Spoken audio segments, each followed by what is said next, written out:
आज रोशनी की शादी थी।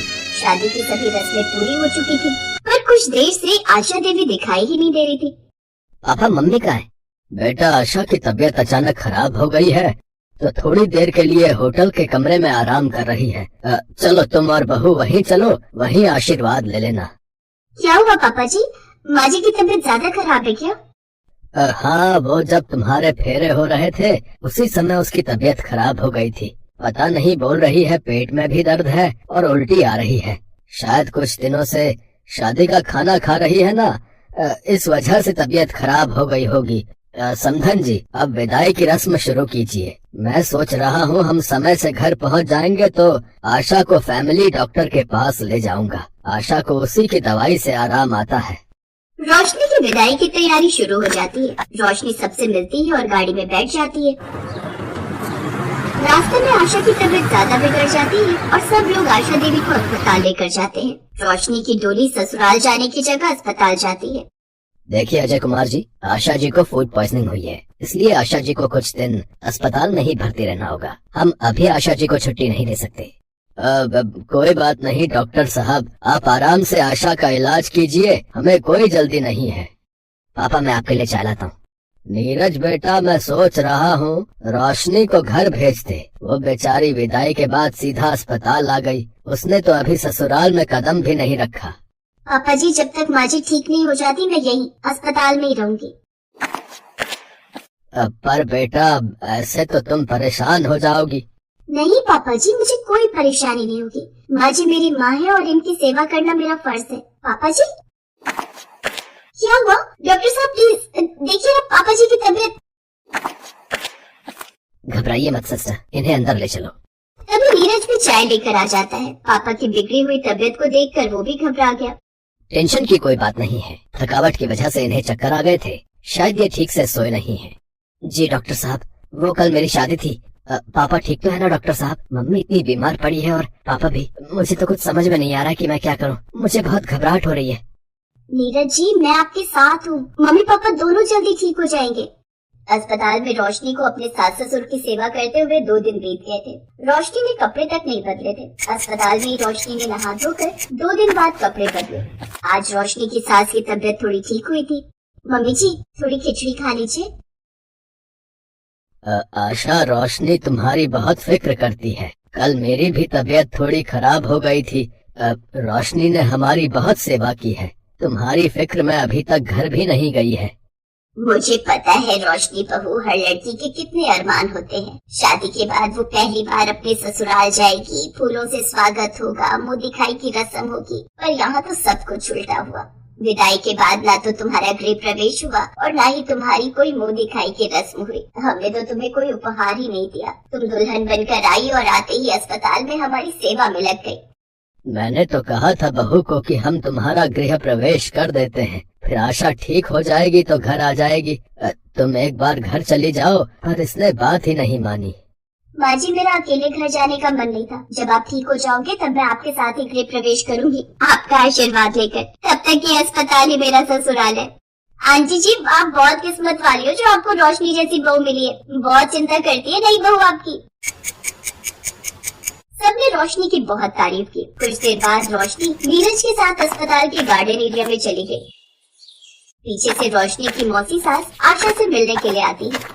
देख आशा, मेरी बात का बुरा मत मानना। मुझे लगता है नई बहू के पैर शुभ नहीं है, तभी तो फेरे हुए भी नहीं थे कि तुम बीमार पड़ गई और उसके बाद जीजा जी भी बीमार पड़ गए। इस बात पर गौर करना। मेरी मानो तो पूजा करवा लो, थोड़ी शुद्धि हो जाएगी। क्या दीदी आज के जमाने में ऐसी बातें करती हो? लोग 21वीं सदी की ओर जा रहे हैं और मैं इन सब बातों को नहीं मानती। देख आशा, मेरा समझाना फर्ज था, बाकी तू खुद देख। मैंने तो जो देखा तुझे बता दिया। हाँ, मौसी सास को पता नहीं था कि रोशनी सब कुछ सुन चुकी है। रोशनी की आंखों में आंसू आ गए। वो घबरा गई और दौड़कर अपनी सास से लिपट गई। उसे ऐसा करते देख मौसी सास हैरान रह गई। भगवान करे माँ जी को मेरी भी उम्र लग जाए। माँ जी मेरे मन में भी यही उथल पुथल चल रही थी कि कहीं दुनिया ये न कहे कि नई बहू के कदम पड़े तो अपशगुन हो गया। मैंने किस्से कहानियों में, टीवी पर आई हुई फिल्मों में ये सब देखा था कि नई बहू के आते ही अगर पूजा की थाली गिर जाए या घर में किसी को कोई परेशानी हो जाए तो नई बहू को यही कहा जाता है कि बहू मनहूस है। और आज मुझे ये सब सच होता दिखाई दे रहा है। कहते कहते रोशनी का गला भर आया और वो जोर जोर से रोने लगी। आज पिक्चरों में तो बहू को घर से निकाल देते हैं, आप मुझे निकालोगी तो नहीं ना। कैसी बातें कर रही है बहू, पागल है क्या? ऐसा क्यों सोचती है? वो सब किस्से कहानियों में होता है, नाटक और पिक्चरों में होता है। सच की जिंदगी में ऐसा थोड़ी होता है। और मैंने तो ऐसा कुछ सोचा ही नहीं बहू। तुम मुझे बहुत प्यार करती हो और मैं जानती हूँ कि तुम मेरी बहुत सेवा करती हो। मेरे बारे में तुम कभी भी बुरा नहीं सोचोगी। ये सब मन के वहम है। दीदी देखा ना, मेरी प्यारी नई बहू रानी को तुमने रुला दिया। माफ कर दो बहू रानी, लगता है मैंने कुछ ज्यादा ही बोल दिया। अब एक बात बताओ साली साहिबा, ये भी तो हो सकता है कि बहू रानी की वजह से हम पर आया हुआ भार टल गया हो। क्या पता हमारी बहू के शुभ कदम पड़ने से हमारी बीमारियां ठीक हो गई हों। इससे ज्यादा बुरा हो सकता था, पर कुछ बुरा नहीं हुआ, सब कुछ ठीक है। आज आशा की तबीयत भी बिल्कुल ठीक हो गई है और मैं भी बिल्कुल ठीक हूँ। क्यों, मैं ठीक कह रहा हूँ ना?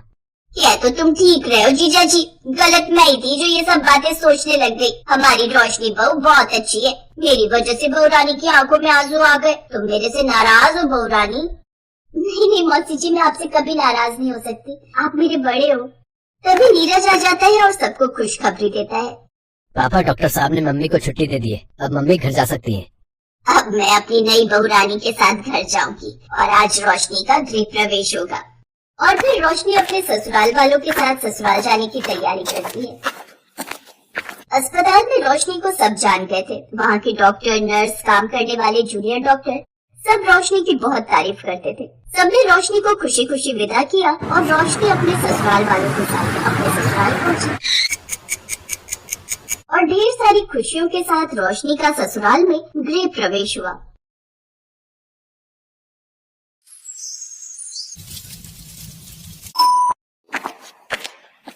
ओहो, इस वक्त कौन आ गया? वैसे ही क्लिनिक के लिए लेट हो रही हूँ। अरे जरा सुनिए, ये नाश्ता डाइनिंग टेबल पर रख दीजिए प्लीज।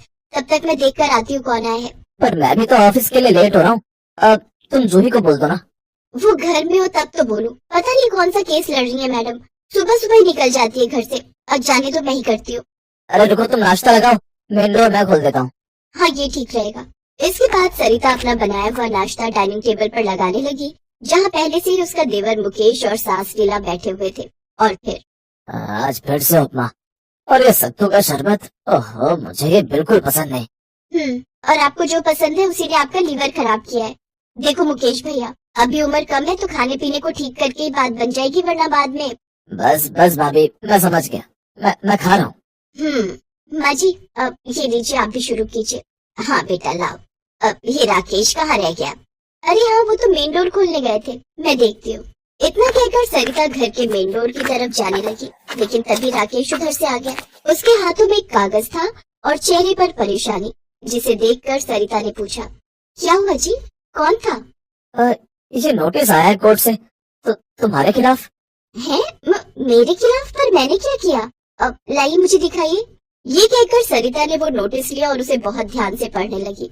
उस नोटिस को पढ़ते हुए सरिता का चेहरा गुस्से से लाल होता गया और फिर वो तिलमिलाती हुई अपने देवर मुकेश के पास गई। ये क्या है भैया? आपकी बीवी को आखिर दिक्कत क्या है मुझसे? ये नोटिस क्या मतलब है इसका? वो वकील है तो क्या कुछ भी करेगी? भाभी, इस सब के बारे में कुछ नहीं पता। अब रुकिए, पहले मैं इसे पढ़ लेता हूँ। उसकी जरूरत नहीं है, मैं ही बता देती हूँ आपको कि आपकी इंसाफ पसंद बीवी ने क्या इल्जाम लगाया है मुझ पर। पहले तो ये कि मैं इस घर में हिटलर की तरह बर्ताव करती हूँ। बोलिए, क्या ये सही है? नहीं भाभी, बिल्कुल भी नहीं।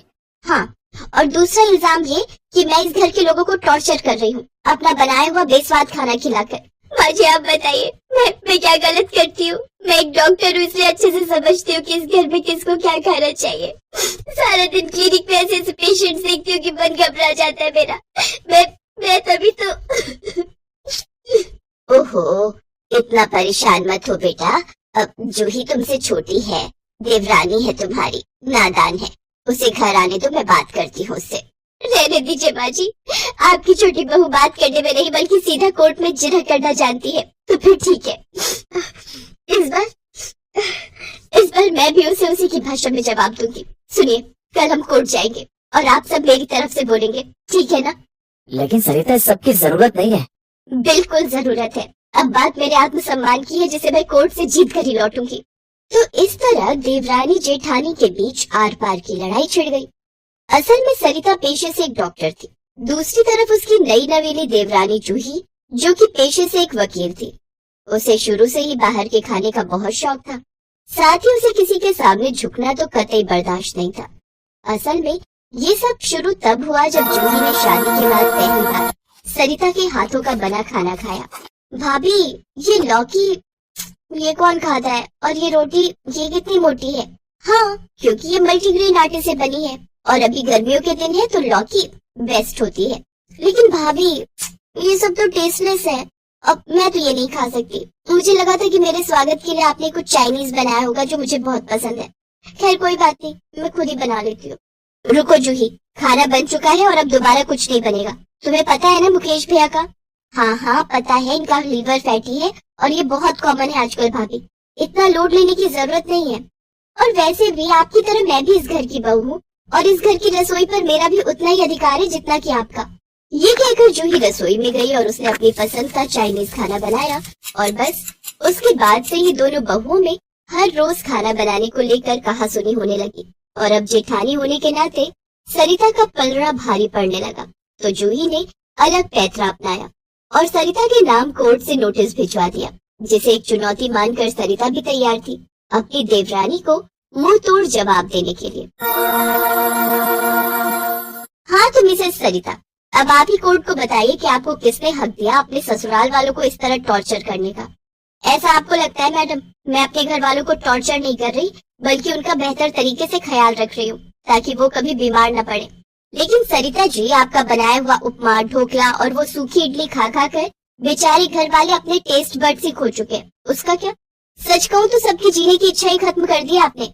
शट अप, ये सरासर झूठ है। योर ऑनर, आप मेरी सास, मेरे पति और मेरे देवर को यहाँ बुलाकर पूछ लीजिए, फिर दूध का दूध और पानी का पानी हो जाएगा। इसके बाद राकेश, मुकेश और लीला को बारी बारी कटघरे में बुलाया गया, लेकिन नतीजा कुछ नहीं निकला, क्योंकि दोनों बहुओं में से किसी एक का पक्ष लेना किसी के भी बस की बात ही नहीं थी। और फिर उसी रात, माँ जी इतनी रात को क्या हुआ, सब ठीक तो है ना? बेटा, वो मुकेश पिछले 4 घंटों से तड़प रहा है, उसके पेट में बहुत दर्द है। अरे तो मुझे पहले क्यों नहीं बताया? बस क्या बताऊं, वो छोड़िए ये सब, अब मैं जाकर देखती हूँ। सरिता ने फौरन जाकर मुकेश का चेकअप किया और फिर अगले दिन, भैया आपने कल क्या खाया था? ये तो नहीं पूछूंगी मैं, लेकिन आगे कुछ भी खाने से पहले अपनी इन रिपोर्ट्स को पढ़ लेना, बाकी आपकी मर्जी। अब मैं चलती हूँ, क्लिनिक से पहले मुझे कोर्ट भी जाना है। उसकी जरूरत नहीं है भाभी, मैंने केस विड्रॉ कर लिया है। कल इनकी हालत देखकर मैं समझ गई कि भले कोर्ट में ये केस मैं जीत जाऊं, लेकिन हकीकत में जीत आपकी हुई है।